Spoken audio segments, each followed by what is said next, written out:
Assalamualaikum warahmatullahi wabarakatuh. Salam sehat, salam sejahtera, dan salam bahagia, bahagia buat kita semua. Sebuah kisah keteladanan yang pantas dijadikan sebagai suri tauladan bagi kita. Kisah wali Allah yang dituduh mencuri.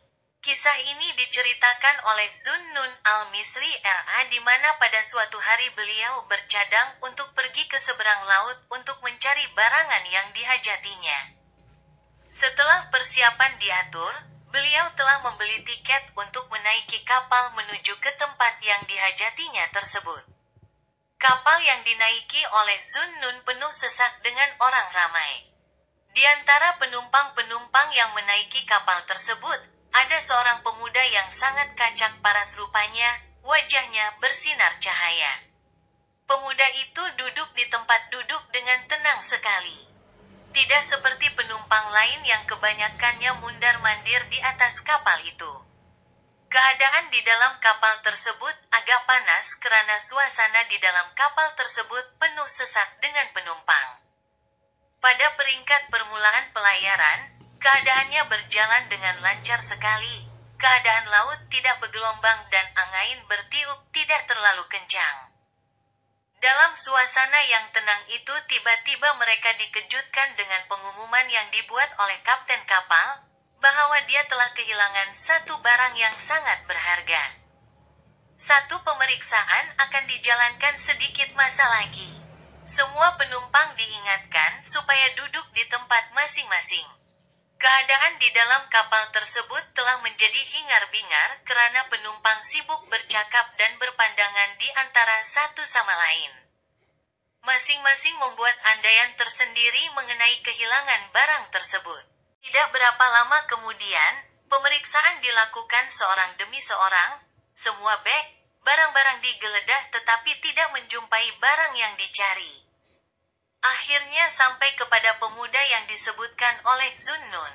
Oleh kerana pemuda itu orang terakhir yang diperiksa. Pada anggapan orang ramai dan pegawai pemeriksa, sudah tentu pemuda ini yang mencuri barang tersebut. Maka pemuda itu diperlakukan dengan kasar sekali di dalam pemeriksaan tersebut. Pemuda itu memprotes di atas tindakan kasar yang dilakukan oleh pegawai pemeriksa sambil berkata, bahwa dia bukannya seorang pencuri.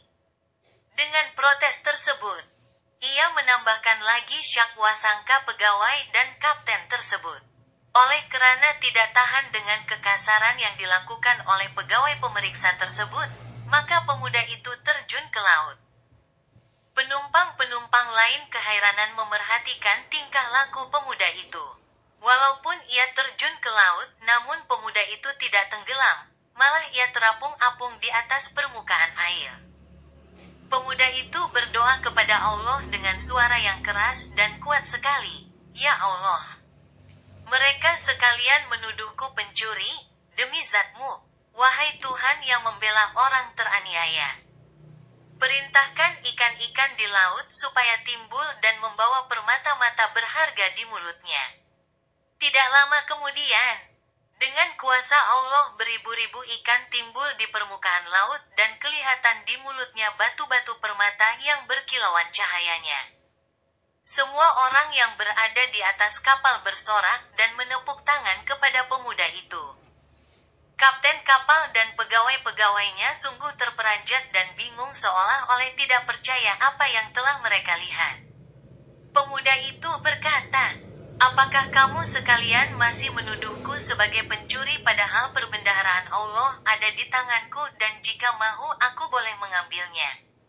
Kemudian pemuda itu menyuruh ikan-ikan tersebut kembali ke tempat asal mereka dan pemuda itu berdiri dan berlari di atas air dengan cepat sekali sambil menyebut ayat keempat surah Al-Fatihah yang bermaksud, hanya kepadamu lah aku menyembah dan hanya kepadamu pula aku meminta bantuan. Kisah ini menunjukkan bahwa seseorang itu jangan terburu-buru dalam melemparkan tuduhan kepada orang lain. Sentiasa bersangka baik sesama manusia kerana Allah menyembunyikan para walinya di kalangan hambanya. Jangan lupa di-subscribe ya. Demikian kisah motivasi ini, semoga bermanfaat. Terima kasih dan wassalamualaikum warahmatullahi wabarakatuh.